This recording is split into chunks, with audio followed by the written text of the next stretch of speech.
ছাত্ৰ ছাত্ৰীসকল পোনপ্ৰথমে মোৰ ইউটিউব চেনেলটোলৈ তোমালোকক স্বাগতম জনাইছোঁ। আজিৰ ভিডিঅ'ত আমি আলোচনা কৰিম ষষ্ঠ শ্ৰেণীৰ গণিতৰ সংখ্যাৰ গঠন অৰ্থাৎ ষ্ট্ৰাকচাৰ অফ নাম্বাৰছ নামৰ লেছনটিৰ এক্সাৰচাইজ 1D অনুশীলনী 1D। ইতিমধ্যে আমি ইয়াৰে আগৰ ভিডিঅ'ত অনুশীলনী 1Dৰ কুৱেশ্যন নম্বৰ 1ৰ পৰা কুৱেশ্যন নম্বৰ 7লৈকে আটাইবোৰ কুৱেশ্যন আলোচনা কৰিলোঁ। যিসকল ছাত্ৰ ছাত্ৰীয়ে আগৰ ভিডিঅ'সমূহ চোৱা নাই তোমালোকে আজিৰ এইটো ভিডিঅ'ৰ ডেছক্ৰিপশ্যন বক্সত থকা লিংক নতুবা প্লে'লিষ্টৰ জৰিয়তে আগৰ ভিডিঅ'সমূহ চাব পাৰিবা। এতিয়া আজি আমি কুৱেশ্যন নম্বৰ 8ৰ পৰা আলোচনা কৰিম। ইয়াত লেফ্ট চাইডে ইংলিছত দিয়া আছে, চাবা question number 8,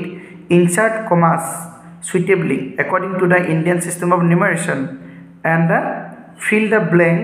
boxes using greater than, equal, less than.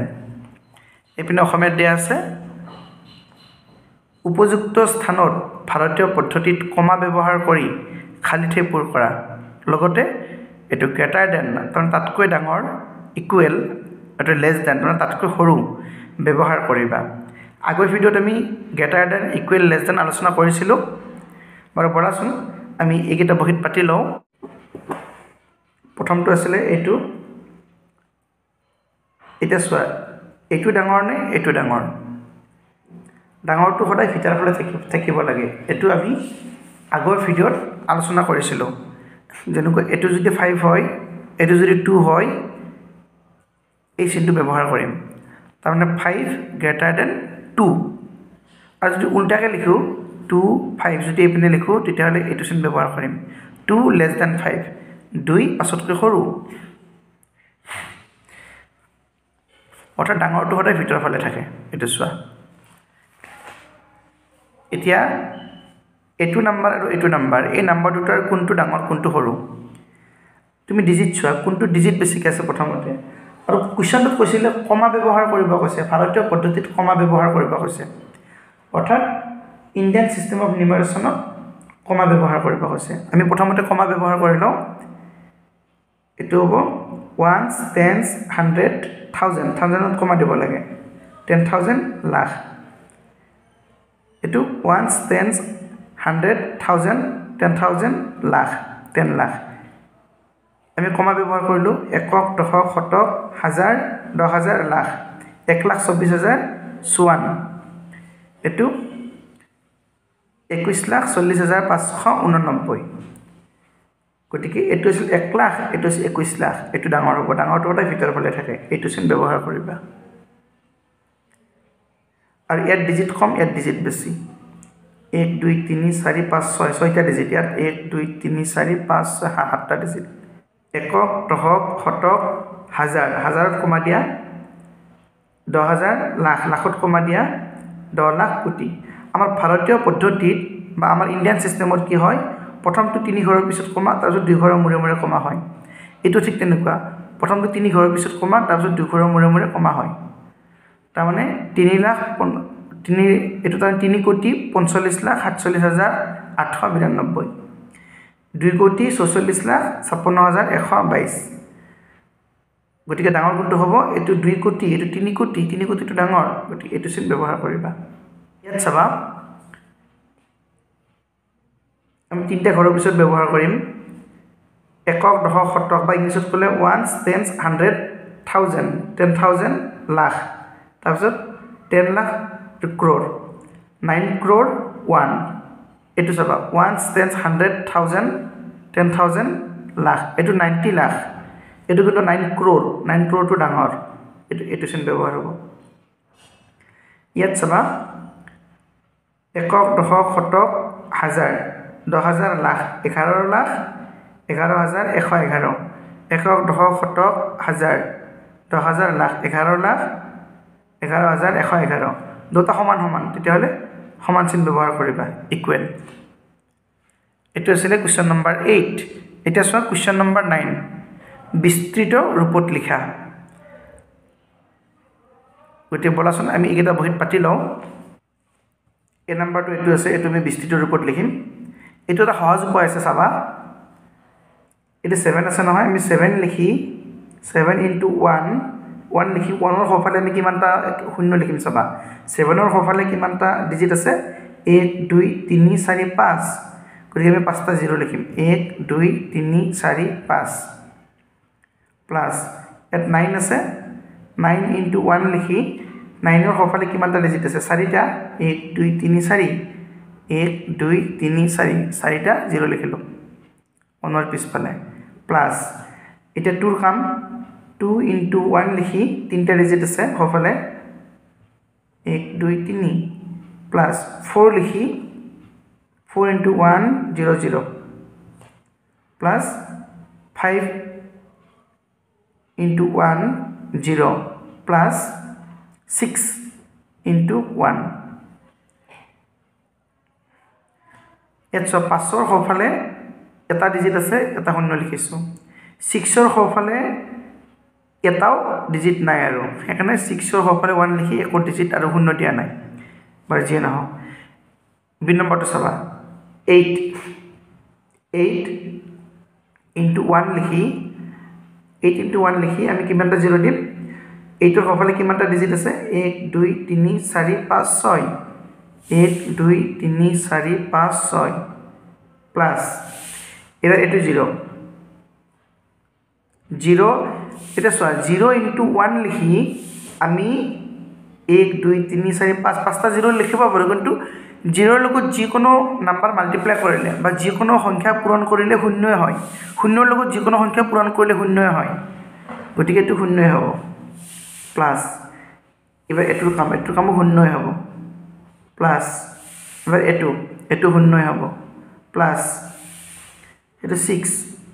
6 into 6 ৰ জায়গাত 1 লিখি এটা দুটা 0 দিয়া 0 0 দুটা ডিজিট আছে প্লাস 7 into 7 ৰ জায়গাত 1 লিখি 7 ৰ সফালে এটা ডিজিট আছে গতিকে এটা শূন্য দিয়া প্লাস এটো 0 ৰ জায়গাত 0 হ'ব আগতো নিচিনা 0 into 1 তাৰ মানে 0 সি নম্বৰটো চাবা 4 into 1 কিমানটা ডিজিট আছে সফালে 1 2 3 4 5 6 1 2 3 4 5 6 প্লাস 2 লিখি 2 into 1 লিখি কিমানটা ডিজিট আছে 1 2 3 4 5 1 2 3 4 5 পাঁচটা 0 দিলো plus 7 into 1 1 2 3 4 1 2 3 4 plus 9 into 1 1 2 3 1 2 3 plus 0 জায়গা 0 লিখিবা আগৰ নিচিনা প্লাস 3 into 1 লিখি 0 হ'ব প্লাস 4 into 1 মানে 4 একক এখিনি আছিল বিস্তৃত ৰূপ এটা বলা কোৱেশ্চন নম্বৰ 10 চাও Question number 10. Monisha purchased 12 kilogram 250 grams of sugar, 25 kilogram 750 grams of rice, 2 kilogram salt and 350 grams of cumin, jeera from a shop. What is the total weight of the items she purchased? And Monisha ki korise 12 kilogram 250 grams of sugar kinise, cheni kinise, 25 kilogram 750 gram চাউল কিনিছে 2 kilogram salt কিনিছে নিমখ কিনিছে আৰু 350 grams cumin কিনিছে জিৰা কিনিছে গতিকে এই টোটাল ওয়েট কিমান হ'ব এত অসমত দিয়া আছে মনিখাই দোকানৰ পৰা 12 কিলোগ্ৰাম 250 গ্ৰাম চেনি 25 কিলোগ্ৰাম 750 গ্ৰাম চাউল 2 কিলোগ্ৰাম নিমখ আৰু 350 গ্ৰাম জিৰা কিনিলে তেও মুঠ কিমান ওজনৰ বস্তু কিনিলে ইয়াত চোৱা কিছুমান কিলোগ্ৰামত আছে কিছুমান গ্ৰামত আছে গতিকে আমি জানো 1000 গ্ৰামত 1 কিলোগ্ৰাম আমি হেতু ফৰ্মুলা এটা ব্যৱহাৰ কৰিব পাৰিম বলাচন আমি পাতি লও ইয়াত চোৱা ইয়াত মই ইংলিশ আসামিজ দুটা লিখি দিছো তোমালোকে যদি অসমীয়াত কৰা তেতিয়াহলে অকল চেনি লিখিবা সুগাৰ লিখিব নালাগে আৰু এইবিলাক পেকেট বিলাক দিব নালাগে যদি অকল অসমীয়াত লিখা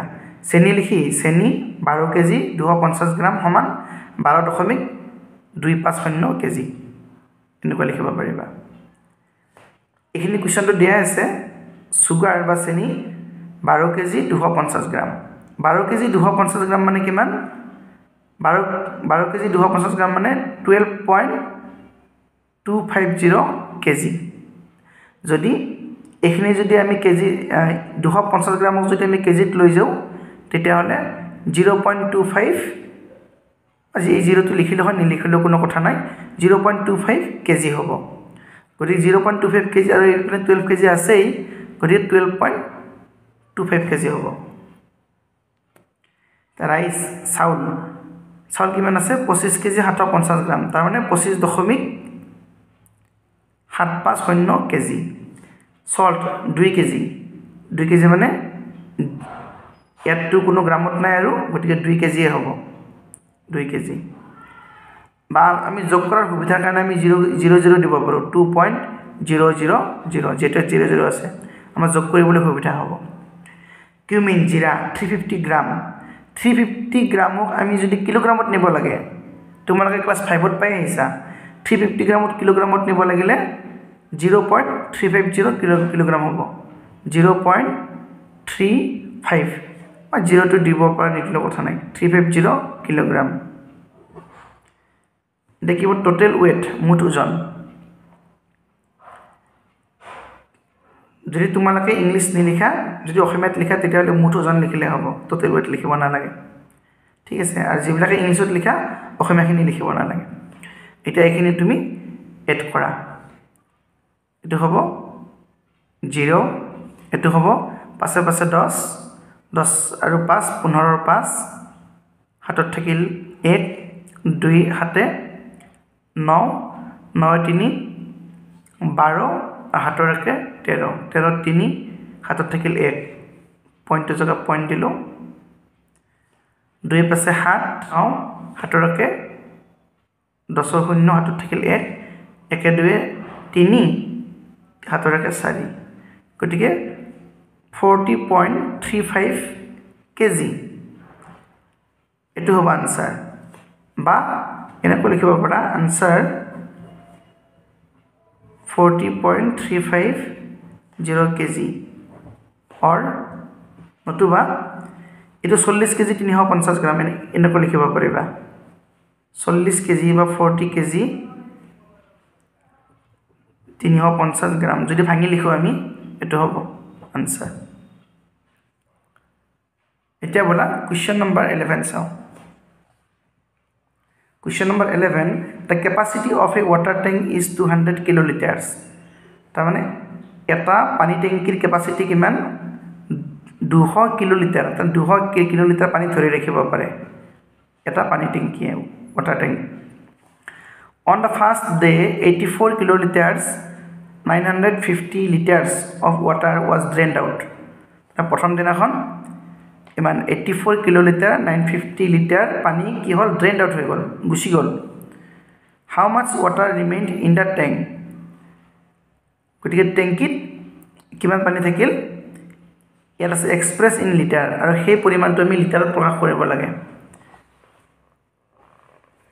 এটা টেংকি 200 কিলোলিটাৰ পানী ধৰে প্ৰথম দিনত 84 কিলোলিটাৰ 950 লিটাৰ পানী ওলাই গল গতিকে টেংকিটোত কিমান পানী বাকি থাকিল লিটাৰত প্ৰকাশ কৰা টেংকিটোত পানী ধৰে এখিনি সোৱা 200 কিলোলিটাৰ আৰু এখিনি পানী যেহেতু ওলাই গল গতিকে ইয়াৰ পৰা এখিনি মাইনাস কৰি দিবা বিয়োগ কৰি দিবা তেতিয়া টেংকিটোত কিমান পানী বাকি থাকিল হেতু ওলাই পৰিব আৰু যেটো আনসাৰ হয় হেতু লিটাৰত প্ৰকাশ কৰা বলাচন পাতি লও মই এটা অসমীয়াত কৰিছো ইংলিশতো কৰি দিম তোমালোকে চাবা ইংলিশ আসামিজ দুটাতে কৰি দিছো টেংকিটোত পানী ধৰে কিমান অথা ধাৰণ কৰিব পৰা ক্ষমতা 200 কিলোলিটাৰ যেহেতু আমি আনসাৰটো লিটাৰত নিব লাগিব গতি 200 কিলোলিটাৰক আমি লিটাৰলৈ লৈ যাও 200 কিলোলিটাৰক লিটাৰলৈ নিব লাগিলে 1000 দি পূৰণ কৰিব লাগে গতি এটো কি হ'ব 200 into 1000 এটো তেতিয়া লিটাৰ হৈ যাব ইউনিট টু চেঞ্জ হ'ব অৰ্থাৎ একক টু চেঞ্জ হ'ব এটো কিলোলিটাৰ আছে ইয়াত লিটাৰ হ'ব গতিকে 200 আছে আৰু তিনটা শূন্য আছে 1 2 3 ইমান লিটাৰ হ'ব ধাৰণ ক্ষমতা অৰ্থাৎ পানী ধৰে আৰু পানী ওলাই গ'ল কিমান 84 কিলোলিটাৰ 950 লিটাৰ এত সোৱা 84 কিলোলিটাৰ তাৰ মানে 84 লগত 1000 পূৰণ দিয়া তেতিয়া লিটাৰ হ'ব তাৰ 1000 পূৰণ দিলে হ'ব 84000 লিটাৰ হ'ব মই একেবাৰে কৰি দিছো ইমান লিটাৰ যোগ 950 লিটাৰ এতিয়া ইমান লিটাৰ তুমি এড কৰা গতি 84950 লিটাৰ হ'ব যে টেংকিত পানী বাকি থাকিল কিমান পানী বাকি থাকিব এটোৰ পৰা এটো তুমি মাইনাস কৰা এটো সবা কেটা জিরো আছে 1 2 3 4 5 1 2 3 4 5 ইমান লিটাৰ minus 84,950 ইমান লিটাৰ equal to এটো মাইনাস কৰা 0 পৰা 0 গলে 0 এঠাৰেনা এপ্টিকেল 10 10 পৰা 5 গলে 5 ইয়াত এট নটিকেল 9 পৰা 9 গলে 0 তাৰপিছত এটো নটিকেল 9 পৰা 4 গলে 5 চাৰিটা ঘৰ গল নে 1 2 3 4 চাৰিটা ঘৰ গল এটো নটিকেল 9 পৰা 8 গলে 1 ইয়াত ইয়াৰ পৰাটো 1 আমি লৈ গৈছিলো গতিকে এটো হ'ব 1 ইমান লিটাৰ গতি এটো তুমি ভাৰতীয় পদ্ধতিত বা ইন্টাৰনেশনাল পদ্ধতিত কিবা তাত লিখিলে হ'ল আমি ভাৰতীয় পদ্ধতিতে আমি কমা ব্যৱহাৰ কৰো একক দশক শতক হাজাৰ এটো 10000 এটো লাখ গতি 1,15,050 লিটাৰ গতি টেংকিত বাকি থাকিল ইমান লিটাৰ পানী এটো হ'ব আনসাৰ গতিকে একেখিনি কথা মই ইংলিছত লিখি দিছো চাবা ইয়াতে capacity of the water tank it is 200 kiloliter goti 200 into 1000 liter kiloliter to liter le poriborton hobo gotike to 2 lakh liter and water was drained out tare kiman pani olai gusi gol ekhini 84 kiloliter 950 liter gotike edita ami add korisu plus korisu ekhini palo gotike therefore ki water remained in the tank gotike টেংকত বা টেংকিটোত কিমান পানী remain হৈ গল বাকি থাকিল এটোৰ পৰা এটো minus হ'ব আমি মাইনাস কৰি দিলো এটো আনসাৰ পাই গলো এতিয়া বলা কোৱেশ্চন নম্বৰ 12 চাও find the approximate value of the following to the nearest places mentioned এই যে নাম্বার বিলাক আছে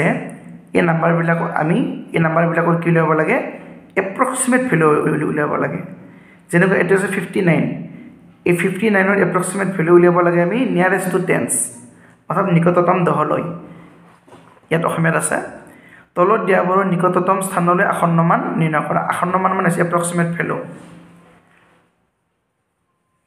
ইয়াত এক নম্বৰটো এইটা আছে এই নাম্বাৰ কেটা নিকটতম দহলৈ আমি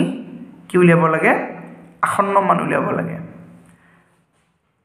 এটা কৰি দিলে বুজি পাবা চাবা তোমালোকে এটা কথা মন কৰা যে ধৰা প্ৰথমটো আছিল এটা 59 ৰ এপ্ৰক্সিমেট ভ্যালু উলিয়াব লাগে আসন্ন মান উলিয়াব লাগে নিকটতম দহলৈ আসন্ন মান উলিয়াব লাগে তুমি একক স্থানত থকা অংকটো লক্ষ্য কৰি মন কৰিব লাগিব একক স্থানত 9 আছে ধৰা 0 ৰ পৰা 10 লৈকে যিকেটা নাম্বাৰ আছে ধৰা মাজত 5 আছে ইয়াত আছে ধৰা 1 2 3 4 ইয়াত আছে 5 6 7 8 9 এই 59 টু এই যেটো 9 টু যেটো আছে 9 টু 0 ৰ ওচৰত আছে নে বেছি নে 10 ৰ ওচৰত বেছি কি আছে 10 ৰ ওচৰত বেছি কি আছে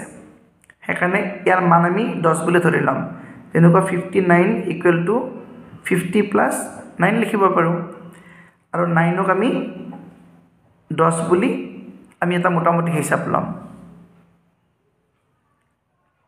গতিকে এটো কি হ'ব 50 প্লাস 9 ৰ জায়গাত 10 লিখিম তাৰ মানে 60 পাম 59 ৰ এপ্ৰক্সিমেট ভ্যালু হ'ব বা আসন্ন মান হ'ব 60 যদি 64 যদি ধৰা 67 যদি লোৱা তেতিয়ালে কি হ'ব চাবা 60 plus 7 এই 7 টু 0 ৰ বেছি ওচৰত না 10 ৰ বেছি ওচৰত 10 ৰ বেছি ওচৰত গতিকে 7 ৰ জায়গাত আমি 10 লিখিম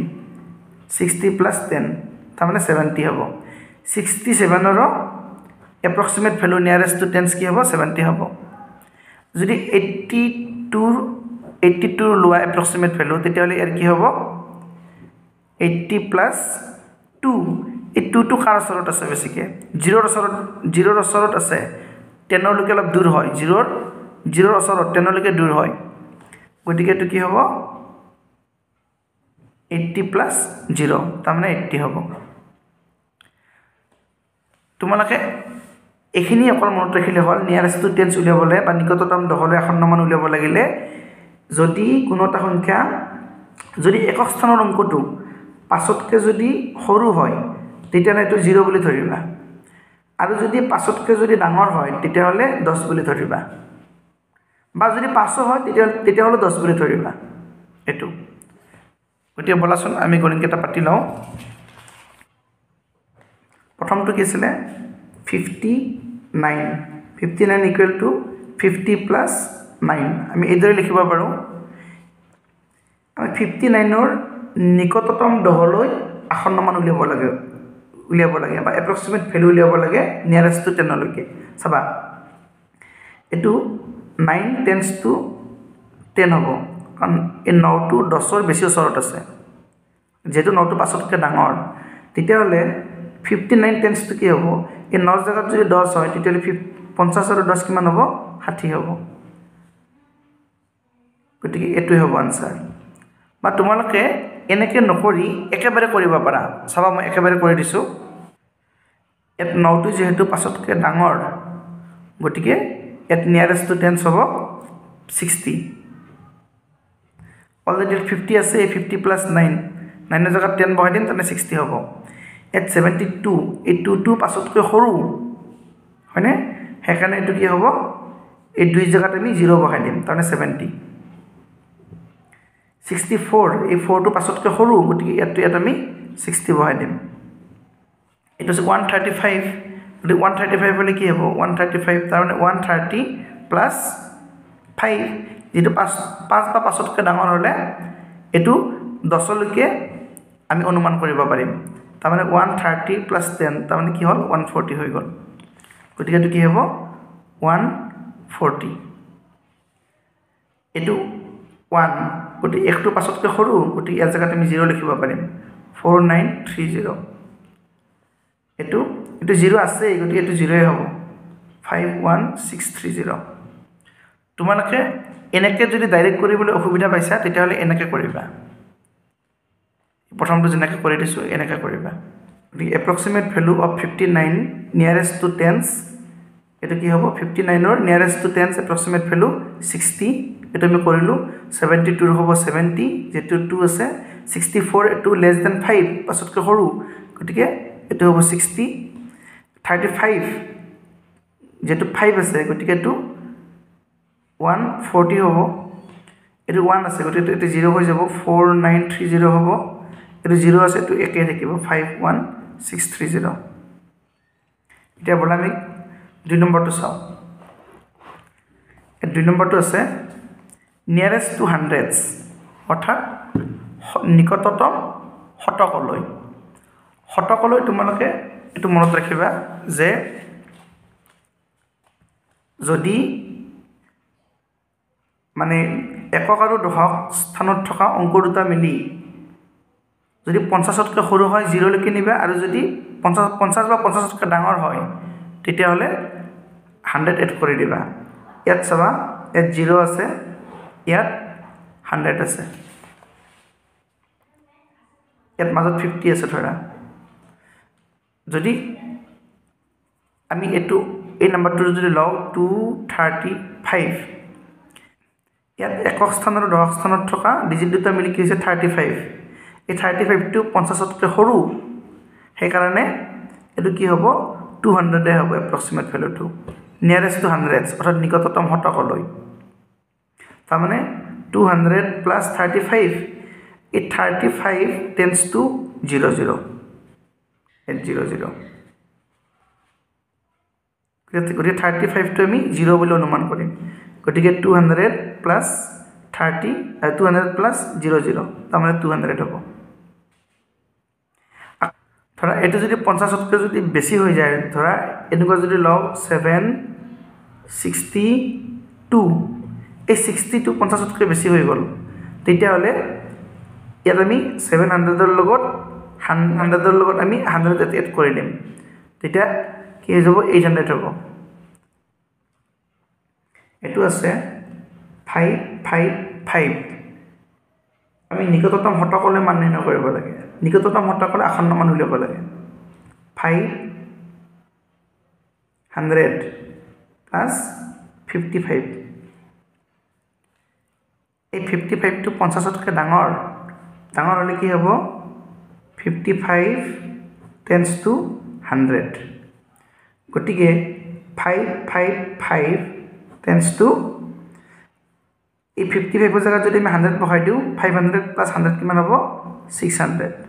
গতিকে এটো হ'ব 600 হ'ব ঠিক তেনেদৰে তোমালোকে বাকি কেইটা কৰিব পাৰিবা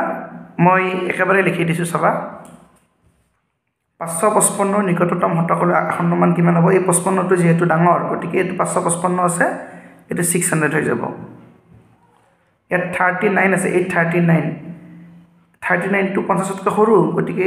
এই দুটা জায়গা 00 হৈ যাব গতিকে এটো হ'ব 800 281 গতিকে এটো 300 হৈ যাব এটো 57 আছে গতিকে এটো 457 আছে গতিকে এটো 500 হৈ যাব 2500 হৈ যাব এটো 6666 আছে গতিকে এটো 66 50তকৈ ডাঙৰ গতিকে এটো কি হ'ব 6700 হৈ যাব হয়নে 6600 plus 100 গতিকে 6700 এটো সোয়া এই 20 টো সৰু 50তকৈ গতিকে এই দুটা জায়গা 00 লিখি দিলে হ'ব এই 20 টো সৰু 50তকৈ গতিকে এই দুটা জায়গা 00 লিখিলে হ'ব 615300 আৰু ইংলিশত লিখিলে এনেকৈ লিখিবা approximate value of 555 nearest to hundreds এটো হ'ব 600 এটো মই এটা লিখিব থাকি গল এক লাইন লিখা নাই বাৰু যে নহক মই লিখি দিম তলত এটো 281 টো কি হ'ব এটো 300 হৈ যাব 2457 এটো হ'ব 2500 এটো হ'ব 6700 এটো হ'ব 615300 এটা লিখা নাছিলো 839 টো লিখা নাছিলো approximate value of 839 তোমালোকে এটো 2 নম্বৰ লাইনত লিখিবা nearest to hundreds equal to কিমান হ'ব 839 যেটো 50 তকৈ সৰু less than 50 গতিকে এটো 800 হ'ব এটা বলা আমি 3 নম্বৰটো চাও 3 নম্বৰটো আছে এটা নিকটতম হাজাৰলৈ nearest to thousands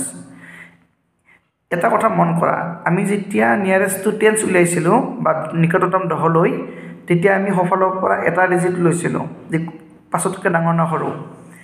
নিকটতম হতকলৈ যেতিয়া উলাইছিলো তেতিয়া দুটা ডিজিট লৈছো এতিয়া নিকটতম হাজাৰলৈ হলে আমি তিনটা ডিজিট লব লাগিব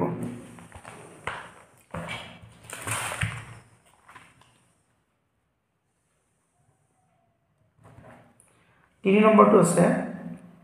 এটছা প্ৰথমটো কৰি দিছো 9300 000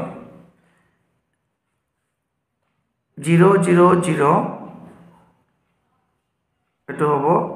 1000 সাবা তাৰ মানে যদি কোনো এটা সংখ্যা 500তকৈ যদি সৰু হয় তেতিয়াহলে এটো 0 লৈকে যাব আৰু যদি 500তকৈ ডাঙৰ হয় তেতিয়াহলে এটো 1000 লৈকে যাব এটো আনুমানিক হিচাপ গতিকে 9300 একক দশক শতক এই তিনিটা ডিজিট মিলি যেটো এই তিনিটা ডিজিটৰে গঠন কৰা যেটো সংখ্যা হেতু লবা এটো কি হ'ব 9000 plus 300 এই 300 টো হেৰিতকৈ সৰু 500তকৈ সৰু 300 500তকৈ সৰু গতিকে 300 টেন্স টু 00 গতিকে 9300 টেন্স টু ইয়াত 9000 হ'ব ইয়াত 300 জেগাত আমি 00 লিখিব পাৰিম গতিকে 9000 লগত 0 প্লাস কৰিলে 9000 হ'ব এটো হ'ব আনসাৰ আৰু এটা কৰি দিছো চাবা এটো মই তোমাক লাষ্টটো কৰি দিছো 61620 ইকুৱেল টু যেটো আমি 1000 লৈ নিব লাগে গতিকে এই তিনটা ডিজিট তুমি বাদ দিব লাগিব 61000 61000 প্লাস 620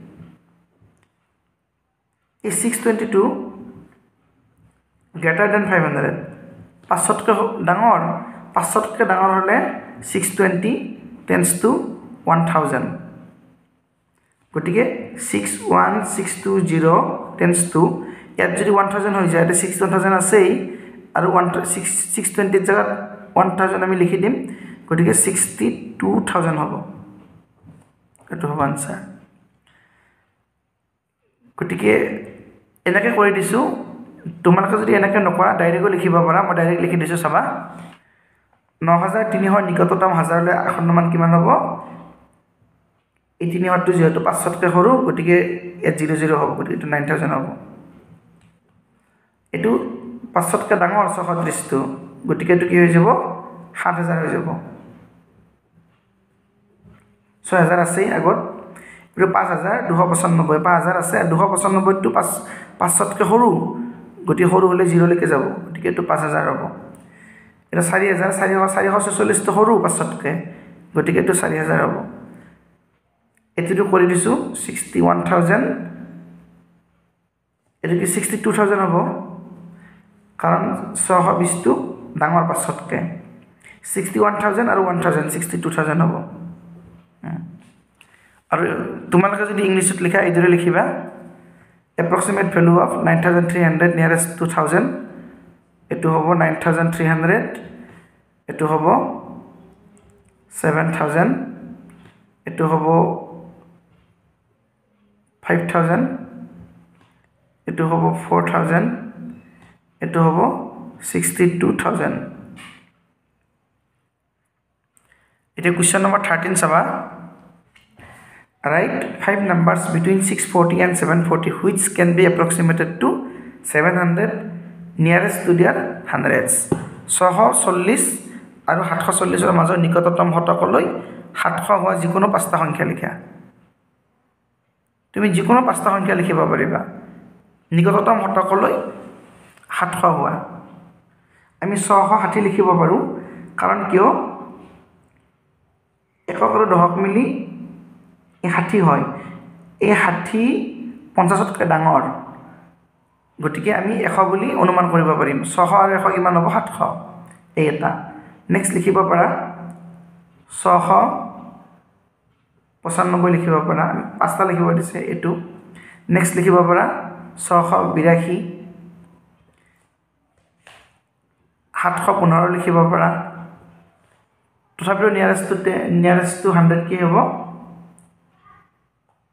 700 হ'ব এটো এটা তাৰ পিছত 720 লিখিব পাৰা বা 730 লিখিব পাৰা কাৰণ 30 টো 50তকৈ সৰু গতিকে 700 হ'ব এটো মৰমৰ ছাত্ৰ ছাত্ৰীসকল এটা ভিডিওটো ইমানে আছিল পৰৱৰ্তী ভিডিওত আকৌ লগ পাম এটা ভিডিওটো চোৱাৰ বাবে ধন্যবাদ